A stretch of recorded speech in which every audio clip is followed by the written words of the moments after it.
go. Hey there, it's Kelly from Kelly's Astrology here, and today I'm talking with my dear friend and fellow astrologer Cassandra Tyndall, and I'm talking to her in my capacity as the editor of the Wellbeing Astrology Guide, which is an astrology magazine all about next year, which is out now. Cassandra was one of our wonderful writers in this edition, which is kind of inspired by the planet Jupiter, given that Jupiter is going to be in Sagittarius in 2019, and all the astrologers are very happy about this. And Cassandra has written a beautiful article about how you can work with your personal Jupiter sign, so where Jupiter is in your chart, to discover where you can find luck and abundance. Tell us more, Cass. Yeah, well, I'm with you, Kelly. We are all very excited to see Jupiter come home. Yes. It's like, someone special's been away for a really long time and then they finally arrive. And so just that jubilation and joy. So overall, I think it's definitely a 12-month period, well, sort of technically speaking, until December 3 next year, where we can really enjoy being up in fifth gear in a sense, in terms of saying yes to things, being open to things, not thinking about the details or the what ifs or whatever. It's just sort of almost going in just full abundance, full opportunity, just full enthusiasm, full optimism, and just, put it out there and see what life has to bring back to you. So it's definitely exciting, and I'm so looking forward to it. It's been 12 years since we've had Jupiter in this same position. So that might give you a little bit of a clue or a key or an insight to how you can expect this next Jupiter transit to turn out for you. I love it. I love it. And in your article, you talk a lot about, there's one of the things I loved about your article is there's a very detailed table in there that can help people look up where Jupiter is for them. So I guess one of the things that we could point out maybe is that we all have Jupiter somewhere in our chart. Now, it may not be in Sag, but you will have a special sign or a special style, if you like, about luck and abundance, right? Totally. So in the magazine, there is all the dates from, I think we start from around, about 1950. Yep. I have even had a few people who were born prior to that email me wanting to know where their Jupiter is. So if that's which is great. Please feel free to contact either of us so we can help you out with that. But, if you're not really sure about, where your own Jupiter is and where your own sort of like personal key to unlocking some of his ifs is, you can just look up the dates, the date range where your birthday falls, and then you'll be able to see which sign you have your personal Jupiter in and go, okay, well, maybe I do have Jupiter in Aries. Maybe I am better going it alone. Maybe I am better just rising up to meet challenges and going full throttle at things. And when you kind of get that, then you can just do that. And that's the beauty of understanding where that luck is for you. Yeah. And one of the points you make in the article is about the elemental connections. So I guess even knowing the element that you have Jupiter in your chart, like you could have Jupiter in a fire sign or an earth sign, air and water. Like, how can I not remember the other elements? Because we're so focused on fire right now. That's true. That's true. So what do you think, what do you think Jupiter in the birth chart tells people, or how do you think it helps people, for instance? What it really helps people unlock is, where do they find meaning, and that is beyond paying bills, getting kids to school, or doing this, doing that. So it's, what really stirs passions, or what really, gives you something. I always think about the old phrase, she's really got her teeth on the bit. It's a very Jupiter thing when you kind of really kind of Mars action orientated way, but really what fires your passions in terms of meaning and purpose, and what kind of sets your spirit on fire.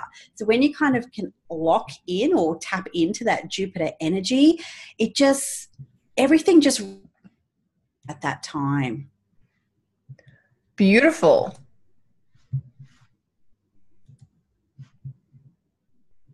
Are you still there? That's what I love about.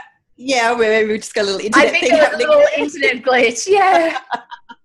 Yeah, so that's what I love about the Jupiter piece. It's that, your personal part of your birth chart and of your life where you say yes to things. And even if you're a little bit more cautious, or if you're a little bit more pragmatic in your approach to life overall, we all got that little secret like to say yes.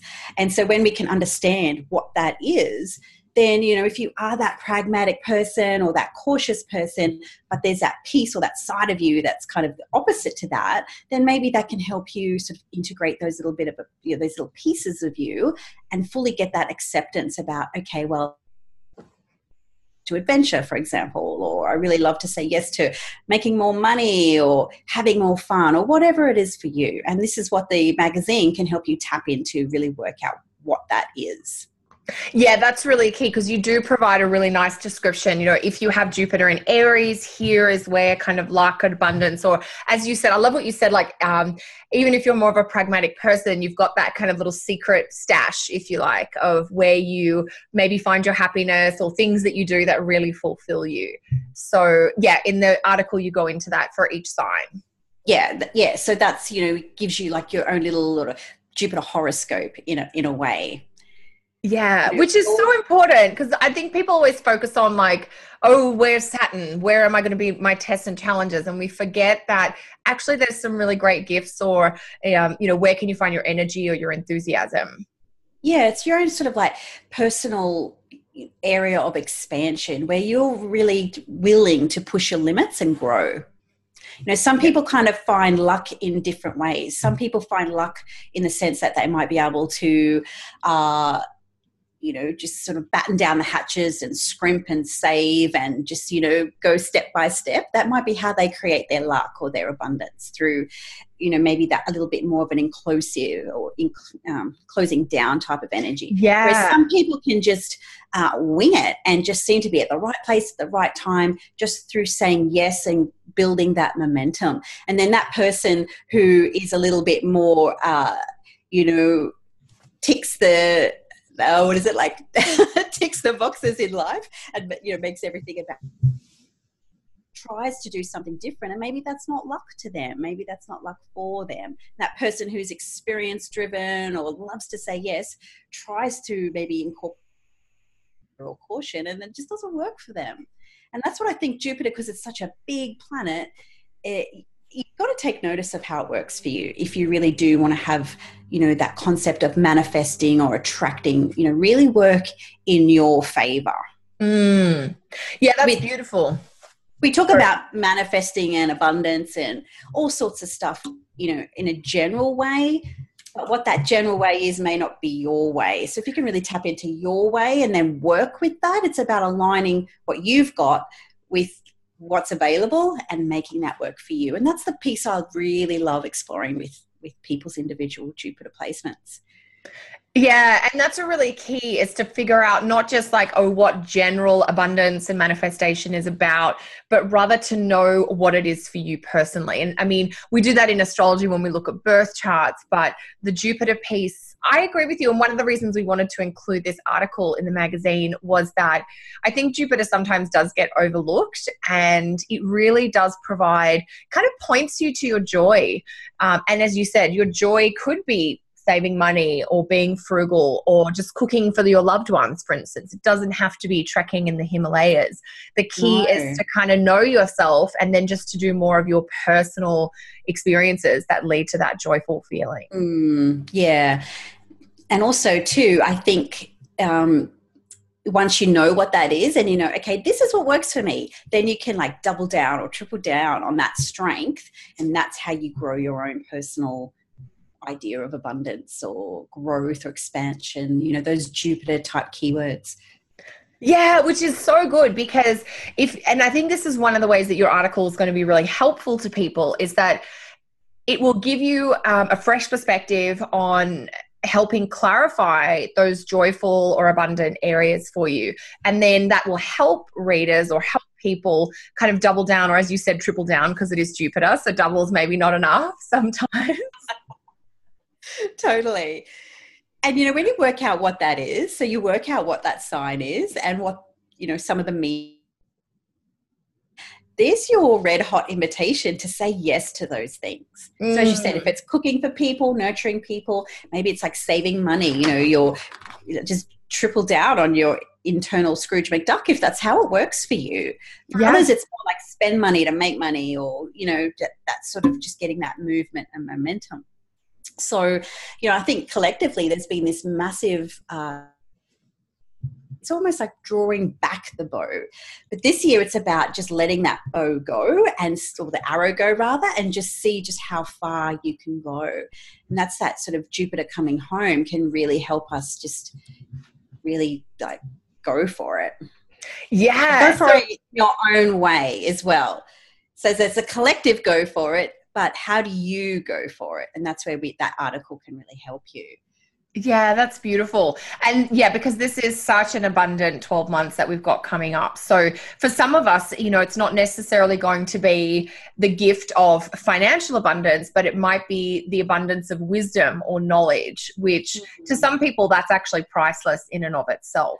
Totally. Or just, bringing in more people that can help you get to wherever it is you want to go, or understand whatever it is you want to know. So it might be about bringing in a new circle of friends, or, people who maybe, or positions that they know stuff that you want to know about. So rubbing shoulders with the right people, getting in the right places or whatever it is. Yeah. Absolutely. Like finding the right mentors or teachers, I guess, to go a little further. And I mean, that theme that we've sort of danced around a little bit in our conversation today around knowing yourself is really that key or that secret to unlocking abundance for yourself. Totally. Yeah. Yeah. Knowing who you are and rolling with that tide as opposed to trying to swim against it all the time. Yeah, because that's what I think so many of us do is we think I should want these things, or these things should bring me joy because that's what culture or society tells you. But it takes a lot of self-awareness and a fair bit of courage to kind of make choices that might be unconventional but totally right for you. And so, yeah, your article is going to go a little way to helping people kind of understand where their personal joy is. Yeah, and well, thank you. I hope it does. And we're both very Jupiterian types, Kel. I know. So just a little bit of Jupiter there. Just a little, in that classically kind of sanguine, pure Jupiter way, really. So, Jupiter is large. I think in the article, I state the fact as well. He's about 1,300 times larger than planet Earth. Wow. So this is a time, I think, to really sort of, put both hands for the next 12 months to really sort of develop that inner wisdom. What it really means to be here, walk. I think Jupiter is what separates us from the animals. Yes. As a planetary archetype, we can go through the motions, we still need to eat, we still need to do the moon things, right? But it's the Jupiter piece that really, well, what's the meaning behind all this? Why? What's the meaning of life? What's the meaning of love? Or what's the meaning of this or that? Whether it's philosophy or religion or spirituality, it's that sort of seeking of something more. And that's, I feel, when we can tap into our own Jupiter, that's what brings the sense of meaning and purpose to your own life. Beautiful. Yeah, that's really true. And you do make that point, actually, that basically Jupiter is like 1,300 times larger than Earth. And it is the largest planet in our solar system. So I always think that it always surprises me that Jupiter gets so overlooked in birth chart astrology, because I'm like, he's the biggest thing, Yeah. So if you can put a little more of your attention there, you've got more reward that can come back. Totally. Yeah. Yeah. Yeah. Excellent. So Cassandra's article, which is called Get Lucky with Jupiter, is available now in the Wellbeing Astrology Guide 2019. Now, this magazine is made in Australia. It's produced and published out of Australia. So if you'd like a hard copy, you can find one on newsagents in Australia. You can get them shipped internationally, but it's a very substantial publication. It's high gloss, thick paper stock, and so the shipping costs are quite costly. It is definitely a keepsake piece, so you will get your money's worth, but like the shipping costs might turn you off if you're not in Australia. So what I recommend you do is grab one of our electronic versions, and you can find that by just Googling Zinio, which is the e-publisher. So Zinio, Zinio, and then Wellbeing Astrology 2019. And I think it's about $10 or $11, and you'll be able to order and download your copy of the magazine and read Cass's wonderful article right away. So Cass, obviously you're a practicing astrologer. Can you let us know a little bit about anything you've got coming up and where our listeners can find you if they want more? Sure. Well, my website's cassandratyndall.com. So you can find out all about me and what's going on there. The most, I think this such a fast downhill slope to the end of the year. I believe on December 16, which will be December 15 for those connecting with us in the Northern Hemisphere, I'm doing a webinar through Astrology University, and that is about working with transits and progressions. Excellent. Fantastic. One of our favorites. Yes, excellent. I'm pretty sure that's the topic. It could be Neptune. I don't think it's like fully locked down yet, but those listed on the website Astrology University very soon. Excellent. And I'm also doing a webinar through OPA, so the Organisation of Professional Astrology, just 19. So that's two things coming up in the next several weeks. Fantastic. So Cass, you're teaching, you've got webinars coming up, and you're also offering astrology chart consults for people who want to know more about their birth charts, right? Yes, totally. Until Jupiter enters Sagittarius, they're actually half price. So there's about, 24 hours, maybe 36 hours left of that special. Yes, but if you have caught this video after the fact, feel free to email me. That shouldn't be a problem. So I do like to, celebrate, being so Jupiterian. So I'll just give out some gifts. And so if the astrology taps in nicely to my own chart, and then I give the gift of giving back. Excellent. That's fantastic, Cass. Yeah. Well, thank you so much for taking the time to speak with us today about your wonderful article. Thank you for inviting me to join. I love writing for Wellbeing when I get the opportunity, so thank you. My pleasure. And we look forward to having you back again next year. So we'll say goodbye to all our viewers now, and we hope you guys enjoy the magazine. Thank you.